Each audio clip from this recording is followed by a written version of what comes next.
Alhamdulillah wa kafa. Wassalatu wassalamu ala asyrafil mursalin. Sayyidina Muhammad wa ala alihi wa sahbihi ajma'in. Fa ya ayyuhal hadirun, usikum wa nafsi bittaqwallahi wa ta'atihi la'allakum tuflihun. Asyhadu an la ilaha illallah wahdahu la syarika lah. Wa asyhadu anna sayyidina Muhammadan 'abduhu wa rasuluhu la nabiyya ba'dah. Allahumma aslih ummata Muhammadin sallallahu alaihi wasallam.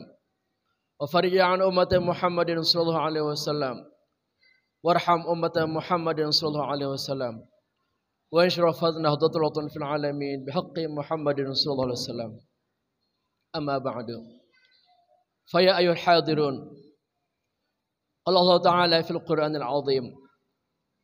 Ya ayyuhalladzina amanu taqullaha haqqa tuqatih wa la tamutunna illa wa antum muslimun.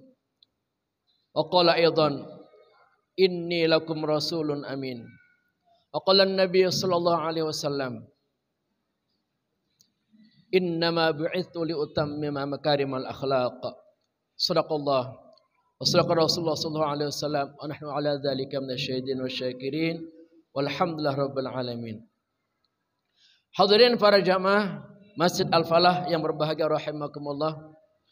Alhamdulillah pada kesempatan yang penuh dengan rahmat dan berkah ini, di masjid ini kita dapat hadir meluangkan waktu untuk bersama-sama bertaqarrub, beriktikaf yang merupakan fardhu ain, yaitu salat Jumat secara berjamaah. Moga-moga ibadah kita hari ini diterima dan disambut oleh Allah Subhanahu wa taala sebagai pahala yang besar kita terima di akhirat nanti. Salawat dan salam tak lupa kita sampaikan kepada yang mulia. Beliau adalah Nabi kita, Nabi besar Muhammad sallallahu alaihi wasallam, yang telah menuntun dan membimbing umatnya dari era kebodohan menuju cahaya keimanan dan keislaman seperti yang kita rasakan saat ini. Hadirin para jamaah yang berbahagia rahimakumullah. Menjadi salah satu rukun khutbah, khatib berwasiat kepada para jamaah untuk senantiasa meningkatkan kualitas keimanan dan ketakwaan kita kepada Allah Subhanahu wa taala dengan istiqamah melaksanakan perintahnya dan istiqamah pula menjauhi larangannya. Hadirin para jamaah yang berbahagia rahimakumullah. Ada 4 sifatnya Nabi, wajib hukumnya mempelajari, lalu kita meneladani dalam hidup sehari-hari. As-Siddiq sifat pertama, jujur dan benar pada sesama. Sikap ucapan adalah sama, tidak berbohong sedikit pun juga. Al-Amanah sifat kedua, dapat dipercaya sikapnya, bertanggung jawab sepenuhnya, tidak khianat pada umatnya. At-Tabligh sifat ketiga, menyampaikan dengan sempurna kitab risalah yang diterima, Al-Quran hadis pedoman manusia. Al-Fatanah sifat keempat, cerdas pintar berlipat-lipat, pandai dialog dan berdebat, dapat memimpin secara cermat. Hadirin jamaah yang berbahagia rahimakumullah. Dengan bait-bait syair indah tadi, kita sedikit dapat menyimak secara nyata dan jelas bahwa dalam diri pribadi Rasulullah SAW itu ada 4 sifat utama yang melekat, dan ini menjadi karakter kepribadiannya untuk dijadikan teladan bagi semua umatnya. Keempat sifat ini wajib hukumnya kita pelajari, kita ketahui dan kita imani, lalu kita aplikasikan dalam kehidupan kita sehari-hari. Apalagi di momen peringatan Maulid Nabi, bulan-bulan ini adalah bulan kita benar-benar melihat sosok Nabi kita yang wajib, patut dan pantas kita teladani. Karena bagaimanapun kita adalah manusia yang mesti mendapatkan bimbingan, tuntunan dan ajaran tentu yang terbaik sebagai uswatun hasanah dari baginda Nabi besar Muhammad sallallahu alaihi wasallam. Karena demikian agung sifatnya Nabi, maka Allah Subhanahu wa taala memberikan stempel yang begitu kuat dan valid diberitakan kepada kita di dalam surah Al-Ahzab ayat 21. A'udzu billahi minasyaitonir rajim. Laqad kana lakum fi Rasulillahi uswatun hasanah. Sungguh pada diri Rasulullah adalah terdapat keteladanan yang terbaik sepanjang masa. Yang pertama, sifat beliau adalah sifat as-siddiq. As-siddiq ini bermakna jujur dan benar dalam semua perilaku kehidupannya kepada sesama manusia. Beliau tidak pernah sedikit pun menipu dan berbohong kepada umatnya. Beliau senantiasa jujur apa adanya. Apa yang beliau ucapkan, itulah yang beliau lakukan. Apa yang beliau lakukan, itulah yang beliau ucapkan. Inilah yang menyebabkan beliau menjadi Nabi yang benar-benar sukses menyebarkan dakwah Islam oleh karena kejujuran beliau dalam sikap dan ucapannya, sehingga orang-orang di sekitarnya mengenal beliau bahwa beliau adalah benar-benar tipikal orang yang jujur dan benar. Allah SWT menyatakan, "Wa ma atakumur rasul fakhudhuhu wa ma nahakum anhu fantahu." Apa yang datang dari Rasulmu, maka ambillah, laksanakanlah. Dan apa yang dilarang oleh Rasulmu, maka tinggalkanlah. Mengapa kita wajib melaksanakan ajaran-ajaran Rasulullah? Dan mengapa kita wajib meninggalkan larangan-larangan Rasulullah? Karena apa yang beliau sampaikan adalah as-siddiq, mengandung nilai kebenaran yang tak terbantahkan. Maka barang siapa yang benar-benar menjadikan Nabi Muhammad mencontohi sifat as-siddiq ini, maka akan terbawa dalam sifat yang senantiasa menunjukkan sifat yang benar dan jujur kepada diri sendiri maupun kepada orang lain. Yang kedua, sifat beliau adalah al-amanah, yang artinya dapat dipercaya. Dalam kesehariannya, beliau senantiasa amanah, tidak pernah berkhianat, bertanggung jawab penuh terhadap apapun yang ada dalam kehidupannya. Nabi sering sekali dititipkan barang-barang berharga oleh mereka yang ada di Mekah waktu itu. Karena bagi orang-orang Mekah, setiap barang-barang yang dititipkan pada Nabi Muhammad, maka seluruhnya barang-barang tersebut terjaga dengan baik dan rapi. Tidak ada yang rusak dan tidak ada yang dihancurkan. Saking amanahnya Nabi Muhammad dalam menjaga barang-barang berharga milik orang-orang Quraisy atau orang-orang Mekah pada waktu itu, maka oleh masyarakat menjuluki dengan gelar Al-Amin, gelar yang tidak akan pernah diberikan kepada siapapun, kepada makhluk apapun, yang berarti orang yang sangat jujur dan amanah. Beliau adalah menjadi tolak ukur bagi kita, apakah yang kita jalankan ini sudah sesuai dengan amanah dan undang-undang serta aturan yang berlaku dalam kehidupan kita, terutama aturan yang berlaku dalam agama kita. Maka contohlah Nabi Muhammad yang tidak pernah berkhianat, selalu memberikan rasa aman dan nyaman kepada lingkungan sekitarnya, kepada tetangga, kerabat dan handai tolan. Nabi kita secara nyata mengungkapkan dalam firman Allah SWT, "Inni lakum rasulun amin." Sesungguhnya aku bagi kalian adalah rasul utusan yang dapat dipercaya. Yang ketiga, sifat beliau adalah at-tabligh. At-tabligh artinya menyampaikan nilai-nilai kebenaran yang sempurna Nilai kebenaran ini bersumber dari ajaran Allah dan perilaku beliau yang dinamakan Al-Quran dan hadis. Dengan dua sumber ini, yaitu kitab Al-Quran sebagai wahyu Allah, maka beliau menyampaikan semuanya, tidak ada yang disembunyikan, tidak ada yang ditutup-tutupi. Karena semua ayat-ayat Allah mengandung nilai kebenaran untuk kebaikan dan kemaslahatan umat manusia. Nabi kita ditanya oleh siapapun, bahkan ditanya oleh musuh sekalipun, senantiasa menyampaikan kebenaran. Bahkan Nabi memberikan satu motivasi kepada kita, balighu anni walau ayah. Sampaikanlah dariku walaupun satu ayat.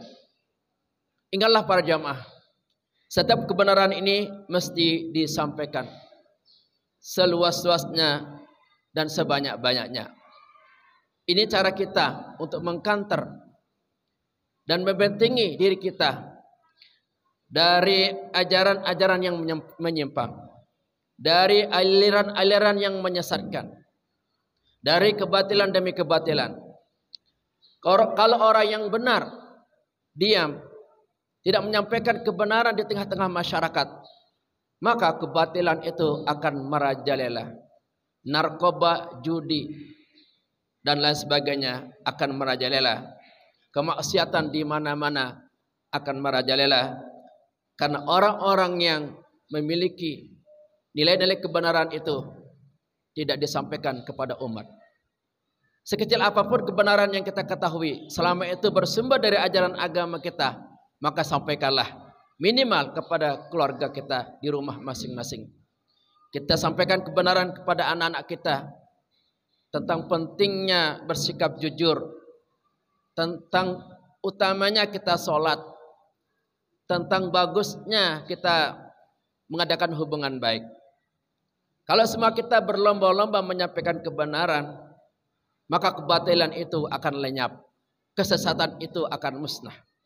Inilah di antara hikmah yang terbesar mengapa kebenaran itu disampaikan oleh Nabi kita, diteruskan oleh para sahabat dan para ulama serta kita.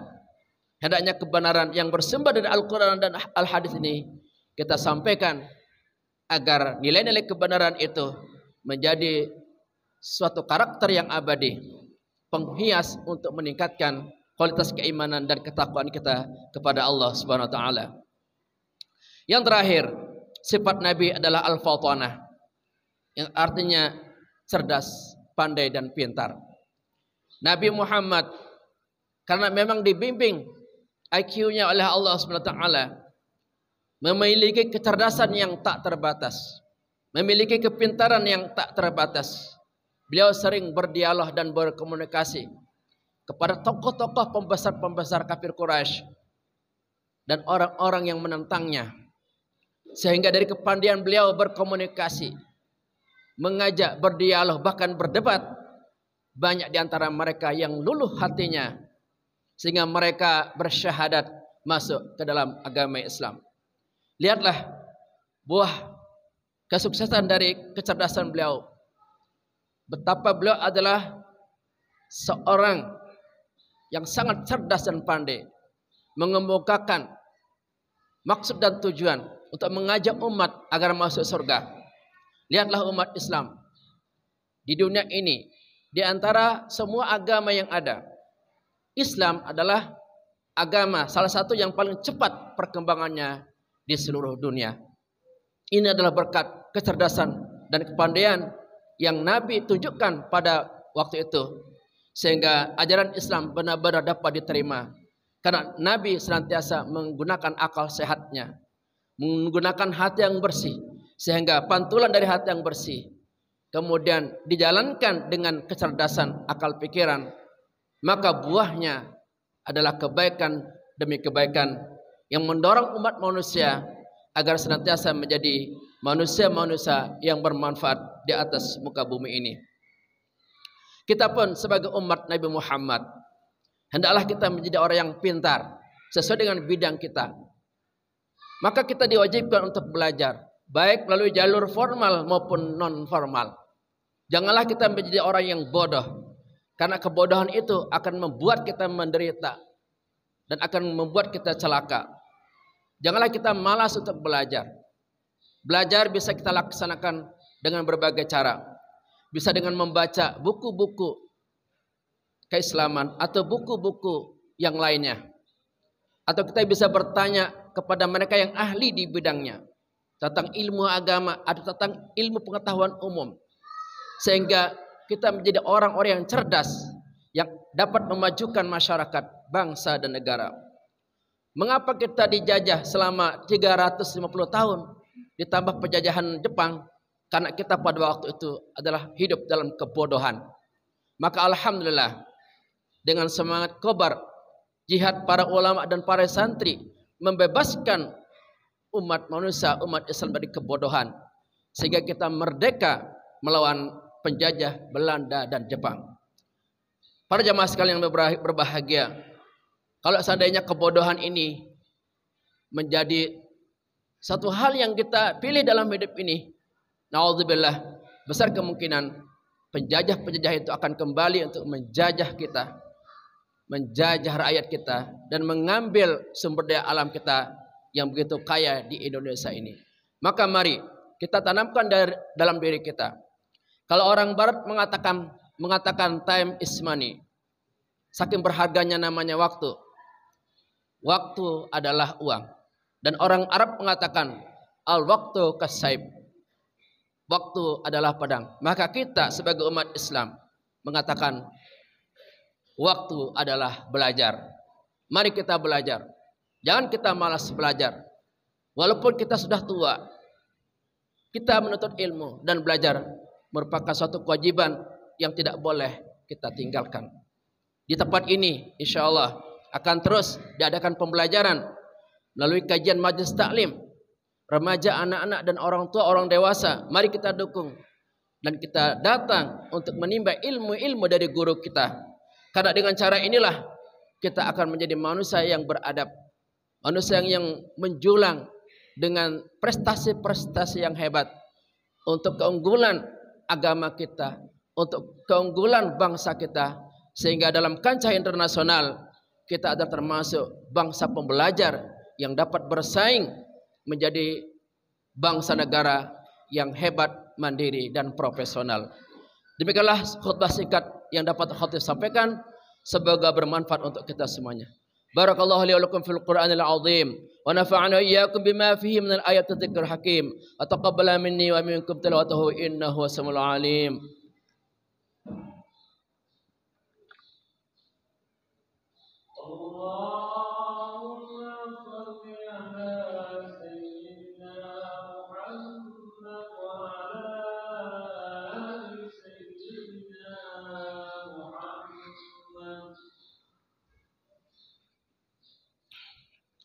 Alhamdulillahi ala ihsanihi wa syukru lahu ala taufiqihi wa amtinanihi. Wa asyhadu la ilaha illallah wahdahu la syarika lah. Wa asyhadu anna sayyidina Muhammadan abduhu wa rasuluhu da'i ila ridwanih. Allahumma salli ala sayyidina Muhammadin wa ala alihi wa ashabihi wa sallim tasliman katsira. Amma ba'du, fa ya ayyuhan nas ittaqullaha fima amar wantahu amma naha wa'lamu anna Allah amarakum bi amri bada fihi bi nafsihi wa sanna bi malaikati bi qudsihi wa qala ta'ala inna Allaha malaikatahu yusalluna 'alan nabi ya ayyuhalladzina amanu sallu 'alaihi wa sallimu taslima. Allahumma salli 'ala sayyidina Muhammad sallallahu alaihi wasallam wa 'ala sayyidina Muhammad wa 'ala anbiya'ika wa rusulika wa malaikatil muqarrabin. ورضى اللهم عن الخلفاء الراشدين أبي بكر وعمر وعثمان وعلي وعن بقية الصحابة التابعين وتابع التابعين لهم بإحسان إلى يوم الدين ورضى عنا معهم برحمتك أرحم الراحمين. اللهم اغفر للمؤمنين والمؤمنات والمسلمين والمسلمات الأحياء منهم والأموات. اللهم أعز الإسلام والمسلمين وأذل الشرك والمشركين وانصر عبادك الموحدين وانصر من ناصر الدين واخذل من خذل المسلمين ودمر أعداء الدين وأعلي كلمتك إلى يوم الدين. اللهم ارفع عنا البلاء والوباء والزلازل والمحن ما ظهر منها ما بطن عن بلادنا إندونيسيا خاصة وسائر البلدان المسلمين عامة ya rabbal alamin. Rabbana atina fid dunya hasanatan wa fil akhirati hasanatan wa qina adzabannar. Walhamdulillahi rabbil alamin. Ibadallah, innallaha ya'muru bil adli wal ihsan wa ita'i dzil qurba wa yanha 'anil fahsya'i wal munkar wal baghi ya'idukum la'allakum tadhakkarun. Wadhkurullahal 'azim yadhkurkum washkuruhu 'ala ni'amihi yazidkum wa la dzikrullahi akbar. Aqimish shalah.